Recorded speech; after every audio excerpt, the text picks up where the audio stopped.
Tuhan Yesus. Saya hari ini membawa firman Tuhan karena Mam ada kegiatan di dalam operasi terhadap dirinya supaya makin cantik dan makin sehat ya. Jadi puji Tuhan. Saya sebenarnya senang sekali dengan tema healing ministry. Amin. Artinya pemulihan, penyembuhan. Saudara, mari duduk renungkan bersama. Apa yang saudara alami? Apa yang kita alami? Bagaimana Dia menyembuhkan kita? Dengan cara yang kadang-kadang kita tidak pernah pikir sebelum. Atau Bapak Ibu sama sekali tidak mengalami kesembuhan.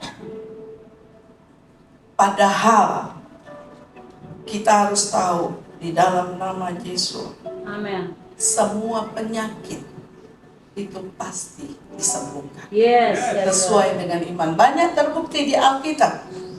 Orang berteriak, "Anak Daud, kasihani kami." Tuhan datang dan Tuhan melihat, apa yang kau ingin aku perbuat? Tuhan, aku ingin sembuh. Tuhan katakan, jadilah seperti kehendakmu. Amin. Bahkan kadang-kadang ada hal yang ajaib yang Tuhan buat. Dia meludah ke tanah, dia aduk itu tanah, dia tempelkan ke mata orang buta, lalu dia katakan kepada orang buta, pergi ke sungai Siloam, cuci, dan kamu akan melihat. Amin. Orang itu taat, dan jadilah kesembuhan. Yes. Saya ingin sebelum membawa firman Tuhan, saya ingin menyaksikan 3 hal yang Tuhan buat secara ajaib dalam hidup saya. Pertama, pada waktu kami pelayanan di Papua, di Raja Ampat. Habis itu saya dengan Susen, dengan rombongan kami diundang Bapak Bupati waktu itu dengan booth-nya, kami pergi ke satu pulau. Pulaunya cantik. Lalu kami bersama-sama masuk ke air itu bening sekali. Tiba-tiba ada yang berteriak, ada ular air ya. Ular air. Lalu setelah itu saya tidak sadar. Tapi waktu kami pulang ke Jakarta, badan saya panas dingin. Badan saya mulai bengkak. Dan ketika waktu itu, saya langsung berkata kepada waktu itu sekretaris saya, berangkat. Ajak saya berangkat. Hari itu adalah hari Jumat malam. Kami baru pulang dari Sorong. Lalu setelah itu saya katakan kepada teman saya, Pauline, bantu saya. Bilang ke Arnold. Arnold itu kebetulan dia seperti kita Indonesia itu army ya, pasukan khusus Singapura. Tolong katakan ke Arnold, bantu saya, bantu tante. Dia panggil saya Anti. Bantu Anti untuk suruh satu dokter hari Sabtu masuk untuk bantu saya. Karena saya tahu saya bakalan mati. Karena barusan satu orang bernama Chris berkata, "Ibu, kemarin baru ada satu pejabat berenang di sini, besoknya langsung mati." Lalu saya tahu, saya berangkat ke sana Sabtu itu pagi-pagi, saya langsung dilarikan. Saya pergi ke rumah sakit polisi tentara ya di sana. Waktu dokter itu lihat saya, dia katakan dalam bahasa Inggris, tapi saya berbahasa Indonesia saja, "Kamu digigit binatang apa?" Saya katakan, enggak ada binatang. Nah, kita main di air, mana ada binatang. Pertanyaan yang salah bagi saya ya. Tapi dia katakan, "No, your leg have a bite." Berarti kakimu ada sesuatu gigitan. Lalu saya teringat kata Chris, dan pas waktu itu saya lihat ada ular. Saya katakan, "Oh ya, ada ular hitam, warna hitam putih." Lalu dikatakan, dia buka itu gambar. Dia kasih saya lihat, ularnya yang mana? Saya tunjukkan, ini nih ularnya ini. Dia bilang, kamu kok bisa hidup sampai lebih dari 24 jam? Wah, apa yang kamu lakukan di Sorong? Saya bilang, oh kami habis selesai pelayanan. Oh, dia bilang, your Jesus. Dia panggil gitu kan. Oh, your Lord help you. Amin. Padahal dia bukan Kristen. Lalu dia bilang, wait, kamu gak boleh pulang. Tunggu, aku mau perlu tes. Hari itu dia telepon. Kalau tentara kan gitu. Karena saya tahu tentara kan paling banyak masuk hutan digigit ular kan. Nah, maka itu ketika dia tuh suruh tunggu, saya diobati cepat sekali, saya sembuh. Saya tahu, oh Tuhan, ketika kita melayani dia tahu caranya untuk menolong kita. Amin. Ya, hal yang kedua yang saya alami. Waktu itu, saya dinyatakan usus buntu pecah. Tapi antiknya saya bisa hidup 21 hari. Orang usus buntu pecah itu 5 hari pasti die. Nah, saya waktu itu ya karena mungkin saya adalah Chinese dokter, kalau saya sakit saya cuma mediperal, tusuk jarum, hilang. Sampai suatu kali saya tahu, wah saya nggak boleh lama-lama. Saya telepon anak saya, jemput mami, kita ke UGD-nya di Tampines ya, Singapura itu. Saya turun pesawat, saya sudah nggak, sebetulnya mata saya sudah kabur sekali, saya sudah nggak bisa lihat.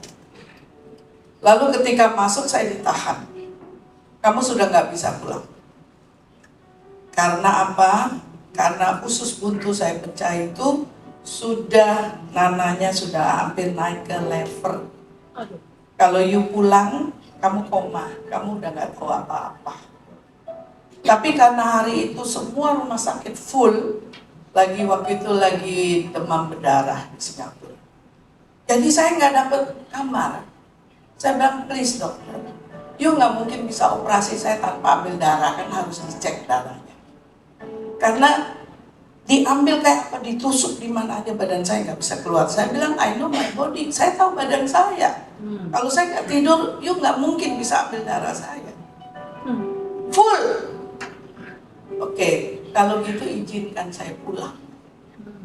Itu udah jam 8 pagi tuh. Karena saya tiba udah tengah malam. Lalu ketika itu saya bilang, dokter aku janji, saya pulang ke rumah, izinkan saya tidur berapa jam, saya berjanji saya akan ke rumah sakit, saya akan operasi. Dia kasih saya data, saya ini diperiksa mulai dari orang yang baru sekolah kedokteran sampai ke profesor, sampai ke dokter. Kenapa? Karena aneh, tidak ada orang usus buntu bisa hidup 21 hari. Tapi saya ingin katakan bagi Tuhan, ketika dia mau menyembuhkan kita cepat sekali. Yes. Jadi pada waktu itu saya jam 4 sore saya ingat, saya pergi ke rumah sakit dekat rumah saya. Waktu dokter baca itu dia shock. Waduh, ini kamu harus sekarang operasi. Iya saya tahu, dokter silakan operasi. Tapi kami nggak punya alatnya. Saya tanya, komplikasinya apa sih kalau saya itu? Saudara, Bapak, Ibu, saya kasih tahu, kalau mau dioperasi, karena itu membedah daging dan kulit kita, tanyakan sama dokter, komplikasinya apa? Komplikasi yang saya tanya pertama kali waktu saya di UGD-nya Rumah Sakit Umum Singapura, dia katakan, saya akan bawa kantong mana aja pergi. Lalu yang kedua, waktu ditanya komplikasi saya apa, sangat sulit untuk membunuh bakteri yang sudah ada. Lalu saya katakan oke. Ya karena sama kayak Mam Tris kan. Mam Tris kemarin bersaksi waktu dia mau dibedah, dia yang ngatur dokternya. Ini juga aku mirip kali ya. Jadi saya bilang ke dokternya, dok, oke, ini aja. Saya mau kamu operasi saya dengan alat apa yang ada di rumah sakit ini. Cuma satu yang bisa bantu kamu. Apa? Operasi robotik. Robotik itu hanya pembolongan kecil, dimasukin pipa, lalu melihat komputer, operasi secara robot. Oh gitu. Di Indonesia sudah ada cuma satu rumah sakit, kalau nggak salah ada satu. Nah, saya butuh 2 dokter. Tapi dokter ini 2, kamu nggak bisa bayar pakai asuransi. Kamu harus bayar sendiri. Oke. Setuju ya? Setuju. Lalu, saya pikir enteng. Tapi ketika masuk jam 4 itu diputuskan, jam 4.30, jam 4.45 gitu, saya sudah masuk ke ruangan. Nah, ketika waktu itu, saya dioperasi sampai jam 2 pagi. Wow. Dokternya bilang gini sama saya, dalam hidup saya, baru pertama saya operasi usus buntu orang, lebih dari 10 jam. Hah? Itu nananya sampai segini. Hampir sudah mendekati level saya. Nah, ada saat-saat tertentu, kalau kita mempercayai Tuhan di dalam hidup kita, apalagi kita melayani Dia, Amin. kita mengasihi Dia, kita punya persekutuan dengan Tuhan setiap hari. Amin. Dia berjanji, tidak ada satu maut yang bisa mengambil nyawa kita. Amin. Apalagi hal sakit. Bapak Ibu yang sakit di sini, lawan penyakitmu. Sebelum penyakit itu datang, sebetulnya Tuhan itu sudah kasih kita tanda. Dan kita sudah harus peka dengan hal itu. Hal yang ketiga, ini penyakit kalau saya boleh bilang dari kuasa gelap. Dari serangan iblis atau setan. Dari dukun-dukun. Ketika saya pulang dari memasak, tolong dong urutin badan saya, ada yang nggak beres saya. Dia bilang gini, dia cuek. Saya di kamar panggil berkali-kali tidak dilayani. Tapi sampai akhirnya Inang datang sama saya. Lalu Inang berkata, mari. Nah, dia mulai pakai minyak, dia gosok belakang saya. Ketika saya digosok itu, dia bilang gini, Gus, jangan kasih roti terus itu si Vero. Saya nggak ngerti apa itu roti. Rupanya roti itu dukun. Banyak kan? Banyak. Untuk menaklukkan kita, orang pakai kuasa gelap. Untuk mengambil pemikiran kita, mengganggu pekerjaan kita, mematikan kita. Itu kadang-kadang dari mana? Dari kuasa gelap. Dari orang-orang utusan iblis. Percaya atau tidak, di Alkitab ada tertulis. Paulus berkata apa? Hei nyah engkau utusan iblis, berkali-kali aku minta kau pergi, tapi Tuhan bilang tidak. Kenapa? Dengan adanya itu, kuasaku bekerja lebih hebat daripada itu. Jadi Bapak Ibu, di saat-saat kita ingin mengalami yang namanya healing, penyembuhan. Penyembuhan itu bukan hanya badani. Penyembuhan itu juga secara pikiran, secara jiwa, secara apa? Ekonomi, keuangan, pekerjaan, bisa sakit. Berapa kali saya di dalam usaha pekerjaan saya mengalami berapa banyak hambatan. Berapa banyak saya dipotong, bagaimana saya disebarkan gosip, fitnah yang ingin membuat saya itu tidak naik lagi. Tapi apa yang harus kita lakukan ketika serangan itu datang? Inilah yang akan kita pelajari hari ini. Amin. Baik, mari kita buka Lukas 8.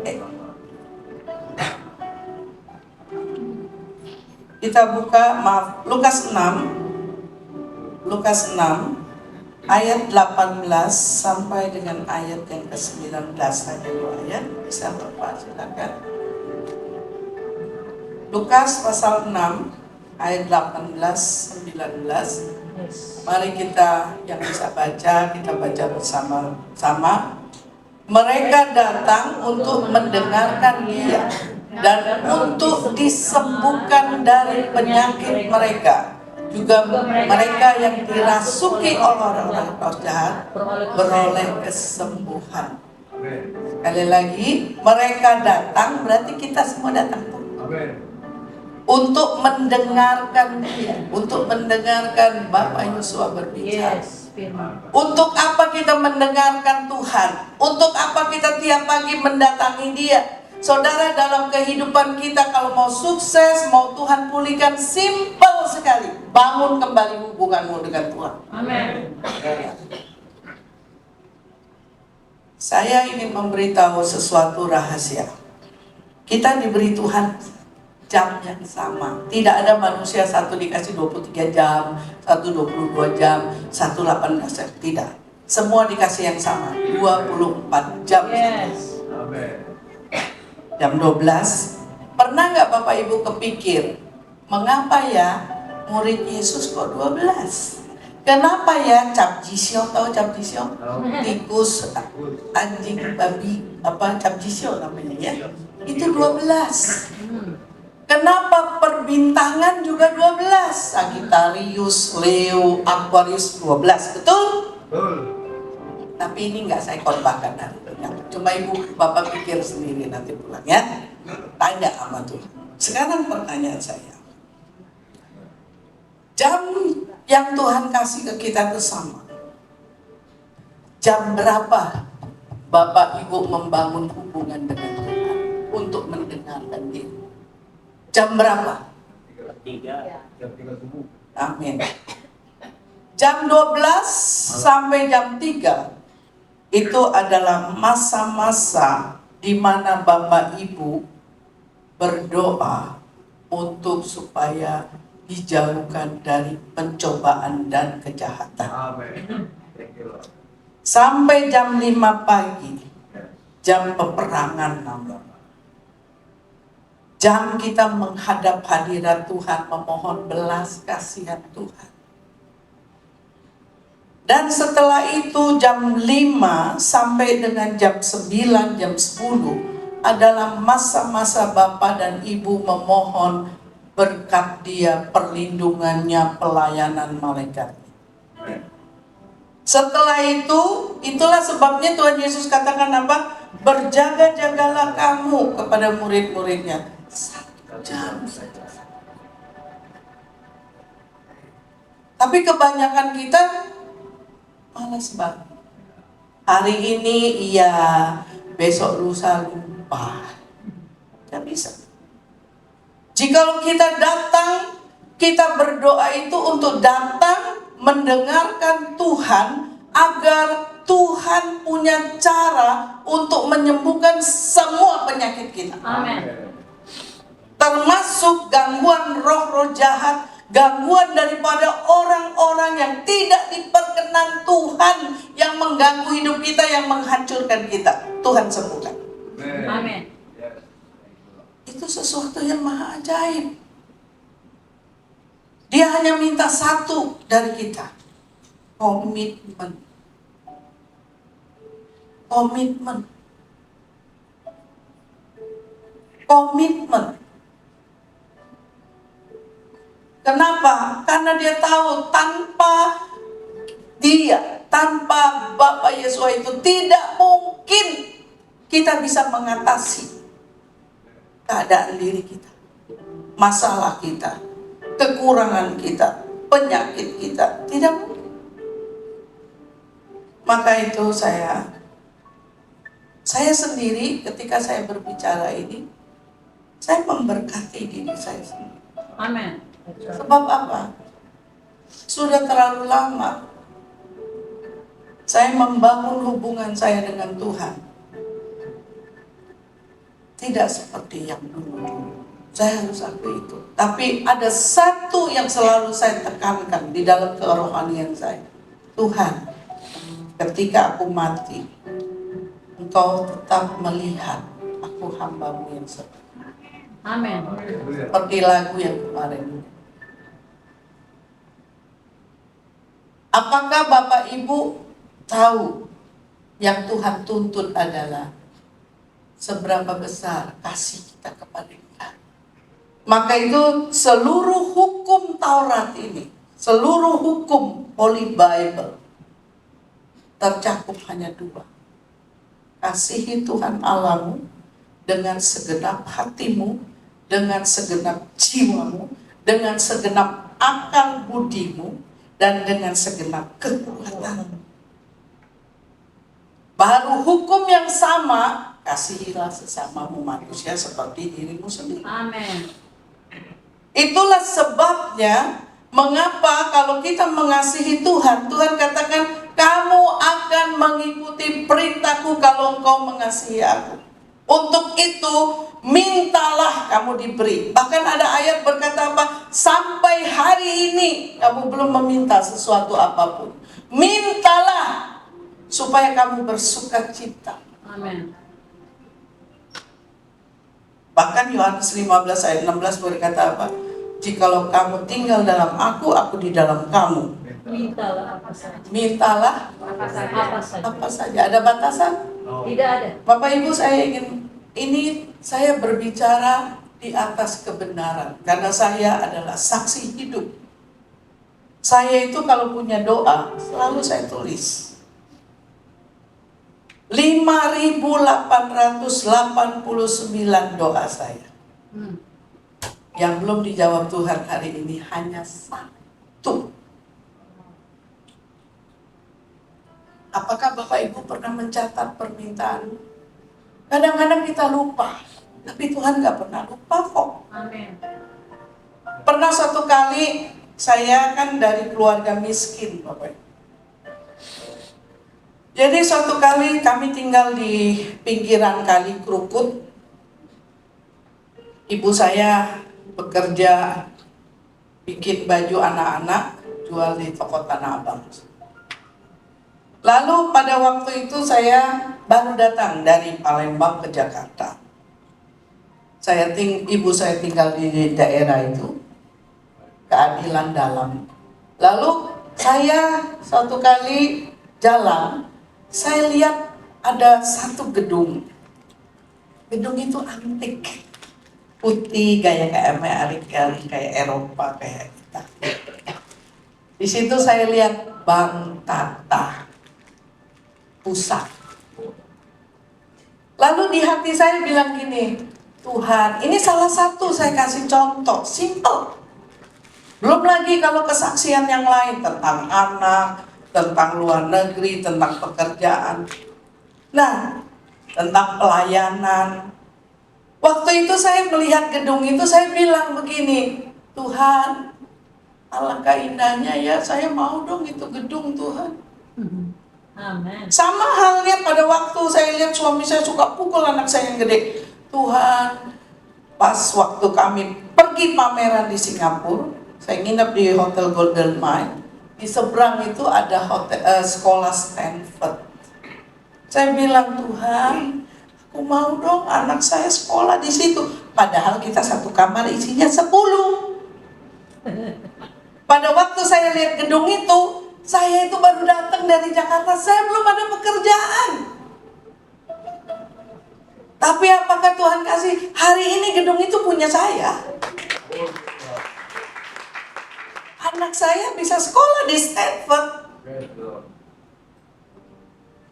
Jadi kalau kita bisa mendengarkan Dia, kita bisa berhubungan dengan Dia, bagi Tuhan tidak ada perkara yang mustahil. Nggak ada. Kita bahkan suka mengajari Tuhan caranya untuk nolong kita. Betul? Kadang-kadang kita melupakan, kita menganggap. Saya senang kemarin Minggu, saya ke gereja. Ada pendeta berkata, Tuhan itu membuat kita itu custom made. Bukan kayak cap batik cap cuk cuk cuk cuk cuk yang murah, tidak. Dia membentuk kita, kan ada ayat. Amen. Yes. Dia membentuk kita dengan tangannya. Menenun. Tapi kadang-kadang pembentukan Tuhan itu sangat menyakitkan. Bahkan dengan api dia membentuk kita. Perhatikan emas. Emas itu banyak sekali pasir hitam. Mungkin Ibu Emma paling tahu karena dia orang Papua toh.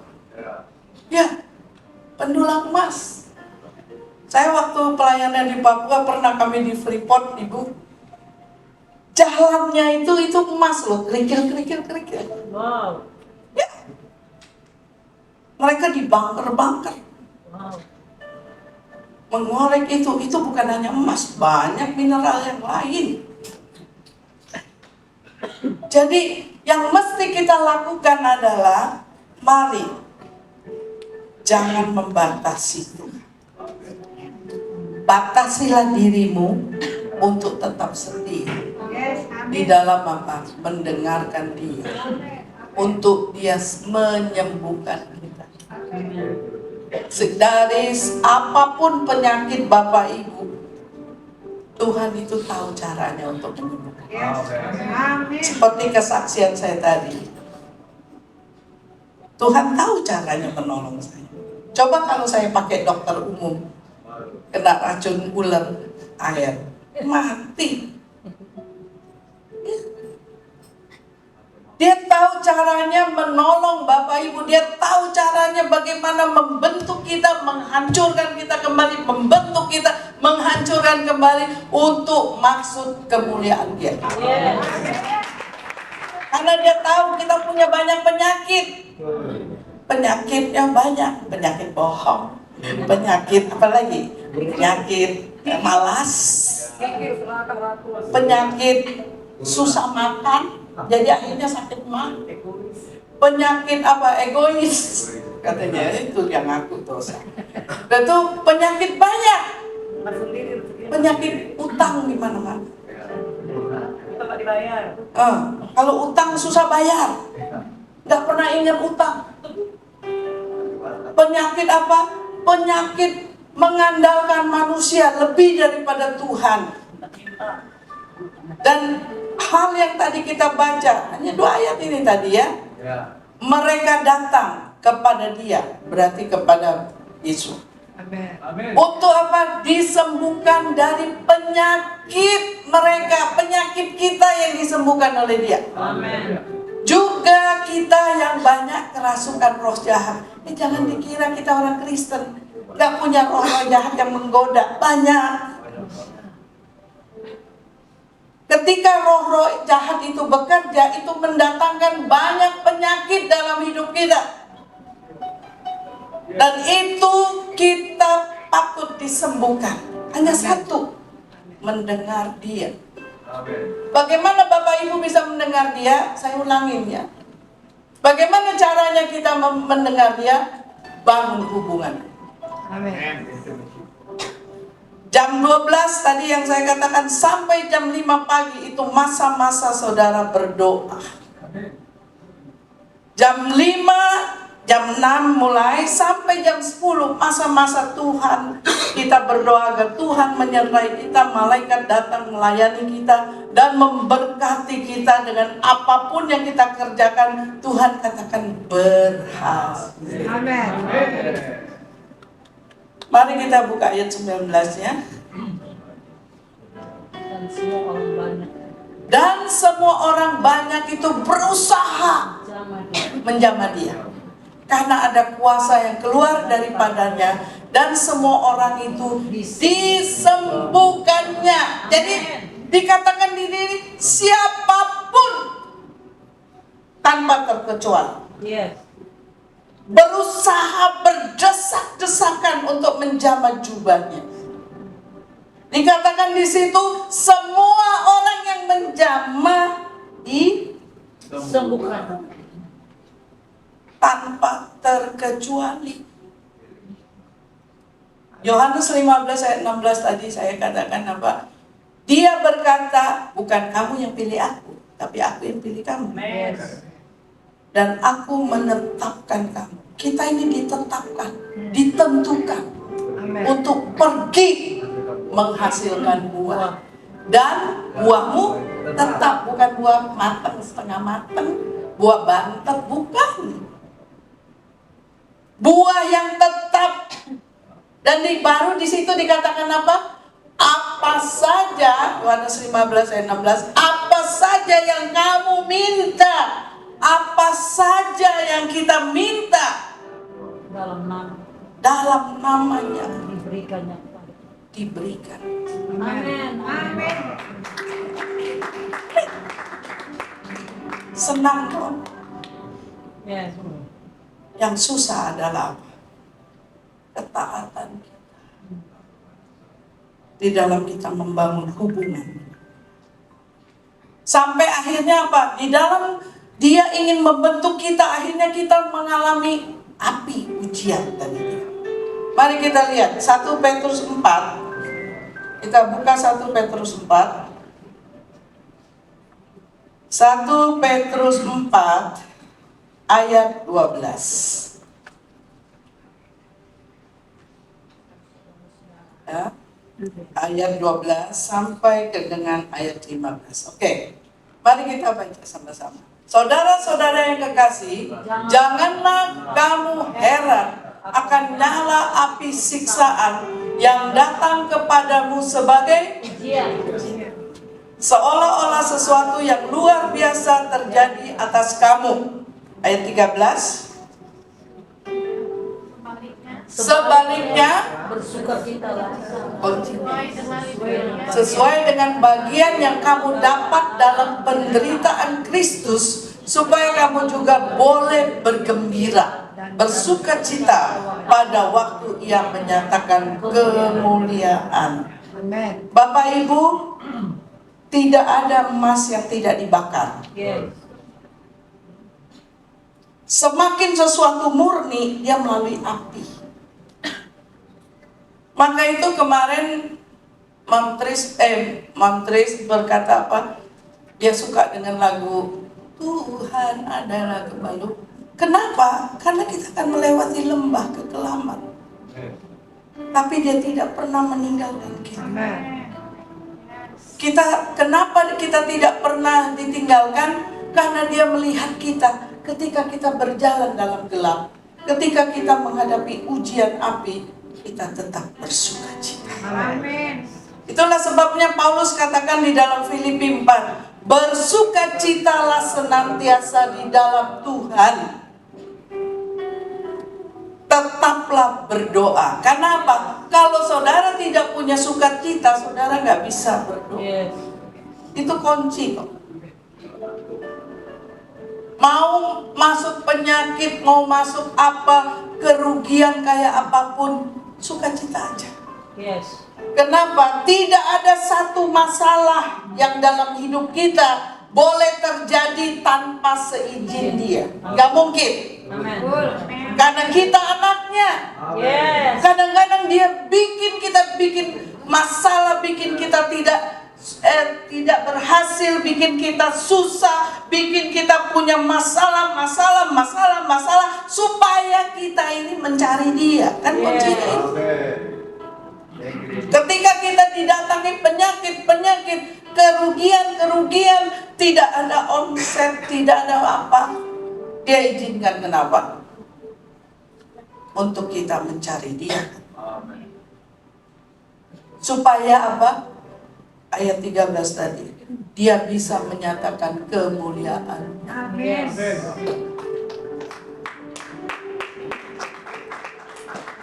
Sama kayak Mam Siska kemarin khotbah, banyak memberkati saya. Terima kasih. Memberkati saya tentang hal yang kita ini hidup zaman akhir. Bukannya setan terus yang kita mengalahkan kita. Kita punya power, punya kuasa, Amen. punya kemuliaannya. Ya. Cuma Dia butuh satu dari kita. Bangun hubungan dengan Dia. Yes. That's right. Ayat 14. Mari kita terakhir sebelum very bagus ya. Ayat 14. Berbahagia. Berbahagialah kamu. Nah, ini berbahagia jika kamu dinista karena nama Kristus, nama Jehovah, nama Yesua. Sebab roh kemuliaan yaitu roh Allah ada. Jadi kita ini harus berbahagia ketika dinista. Ini ayat kan sama dengan apa? Doakanlah musuhmu kan. Ampunilah dia. Nggak enak. Apalagi orang yang ngambil duit kita sampai habis-habisan bikin kita miskin. Nggak enak. Betul. Tuh. Iya, betul. Betul. Iya. Tapi di situ Tuhan katakan satu. Yes. Berbahagia. Yes. Amen. Amin. Ketika kita dinista, ketika kita berbahagia. Karena apa? Karena apa Bapak Ibu tahu karena apa kita harus berbahagia? Karena Tuhan izinkan itu. Yes. Amin. Kalau Tuhan gak izinkan, orang itu mati. Siapa yang berani ganggu biji matanya Tuhan? Gak ada. Amin. Betul. Ya. Kalau Tuhan izinkan dia menyakiti kita, dia ini sebetulnya Tuhan itu lagi membentuk kita kembali dan dia berkata, anak bangun. Aku ini mau memuliakan kamu loh. Amin. Aku menyintai kamu dengan caraku. Amin. Bukan cara kita. Beda. Sangat beda cara Tuhan. Maka itu ada lagu, jalan Tuhan bukan jalanku. Gitu? Yes. Jangan bimbang ataupun ragu. Tadi dinyanyikan tadi Bapak. Ada satu caranya itu. Yaitu apa? Dia selalu berkata, doa, duit itu akan datang sendiri. Amin. Kalau orang normal sampai bingung. Ya, doa itu duit datanglah.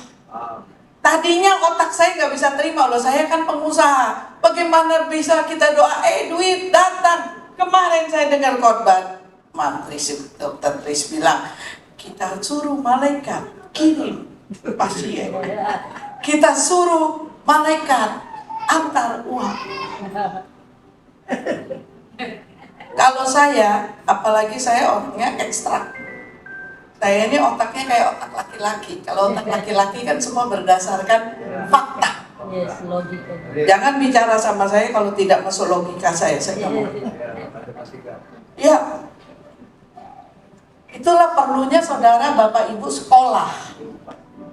Kenapa kita harus sekolah? S1, S2, S-Lilit, S apa juga. Kita berusaha, anak saya harus masuk sekolah yang terbaik sekolah. Sampai saya masih ingat, saya ngantri jam 3 pagi cuma ngambil itu formulir anak gue sekolah di tempat yang baik. Kita berusaha cari yang terbaik untuk apa? Supaya dapat ilmu, supaya dapat pengetahuan. Maka itu ada firman Tuhan katakan, umatku binasa karena kurang pengetahuan. Yes.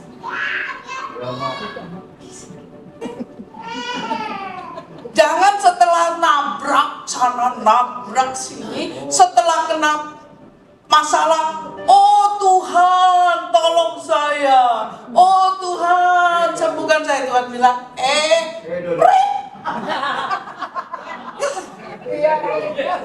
kamu yang sudah diingatin berkali-kali, kamu nggak ngikutin, kamu nggak dengar apa perintahku.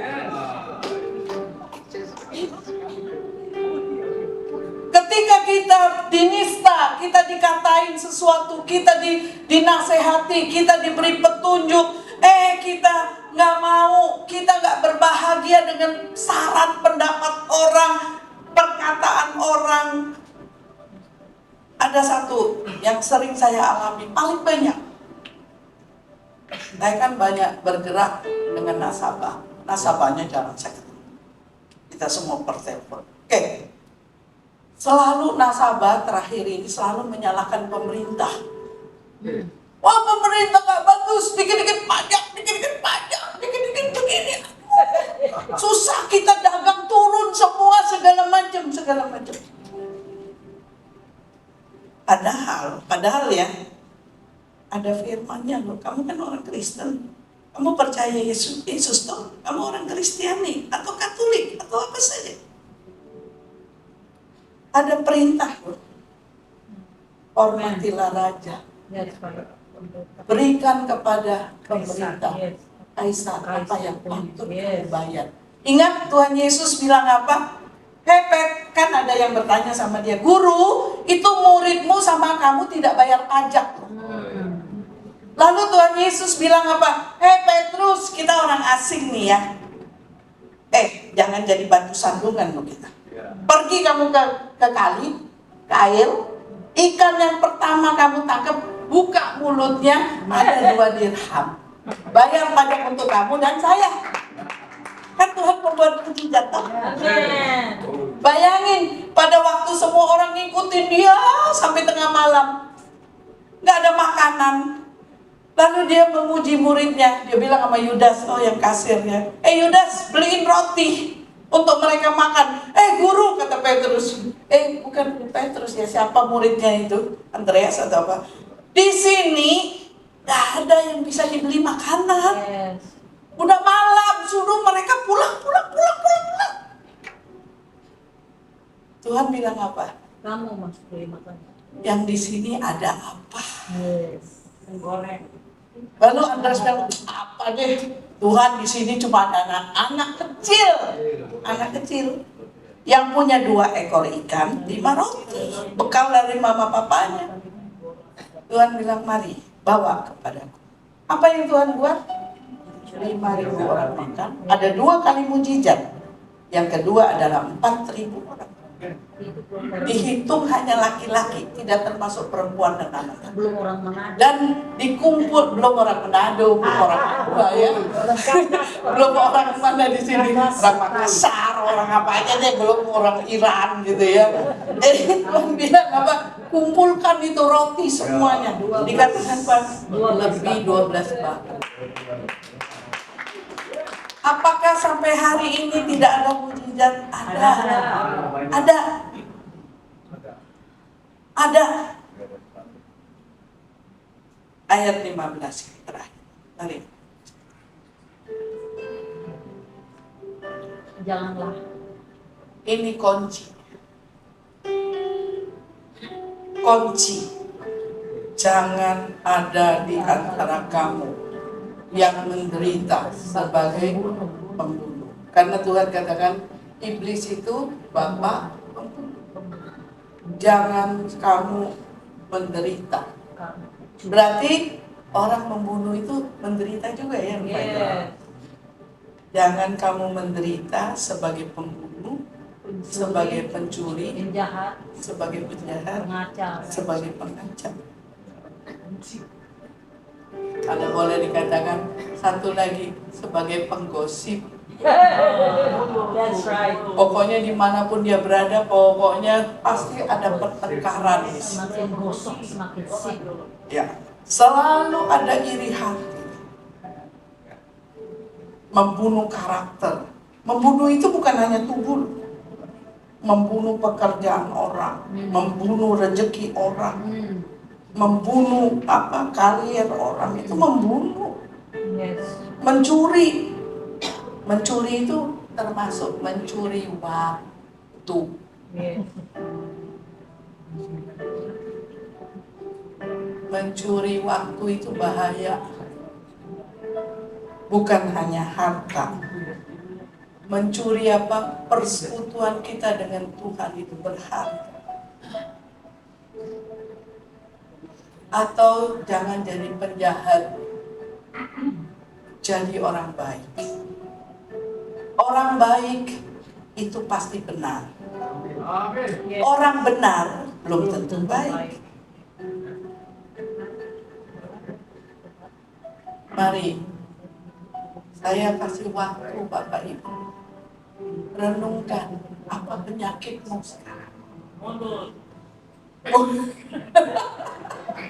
Dan di sini jawab mulut. Ya. Ada ayat yang berkata, jangan ada perkataan yang kotor keluar dari mulutmu.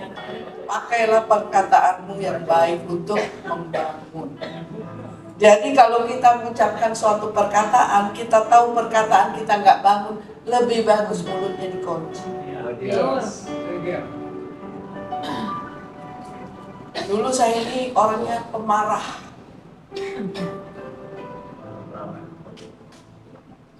Tapi terakhir ketika saya bertobat, belajar yang namanya penguasaan diri. Saya ini lulus 2,5 tahun baru saya lulus menguasai diri. Ya, penguasaan diri itu adalah salah satu buah roh. Dan saya selalu gagal sampai Tuhan tegur saya. Suatu kali saya berhadapan dengan satu situasi. Mau tidak mau saya harus marah. Kenapa? Mama saya bikin cek, memalsukan tanda tangan saya. Dia kasih kepada kakak saya. Hah? Saya marah. Wajar kalau saya marah. Yes. Tapi saya nggak bisa menguasai diri. Saya maki mama saya sampai saya lihat dia nangis. Oh. Sudah pendeta loh. Dulu saya khotbah 5 kali satu hari. 5 kali. Karena saya PDM di gereja GBI Rem.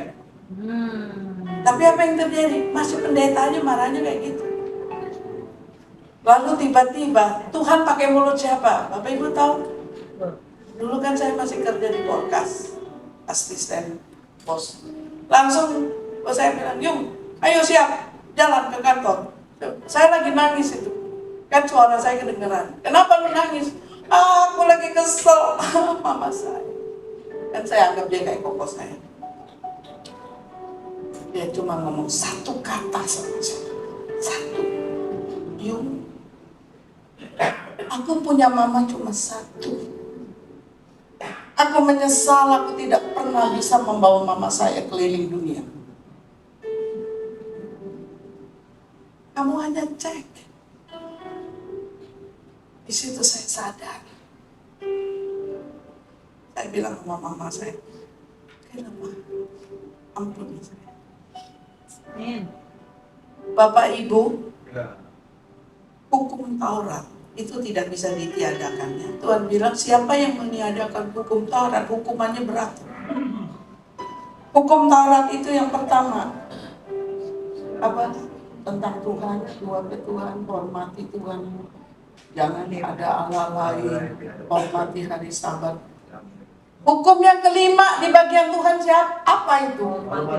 Hormatilah ayah ibu. Maka itu kenapa gue banyak ibu angkat, punya bapak angkat. Ya. Hukum kalau kalian tidak bisa menghormati bapak ibumu. Berapa kali Tuhan Bapak Yesus bicara tentang hormat kepada orang tua. Kalau tidak bisa kita lakukan, kita tidak panjang umur. Kita adalah salah satu penjahat. Yes. Karena kita melawan firman Tuhan. Ya. Mari kita bangkit berdiri. Kita akan tutup firman Tuhan. Kita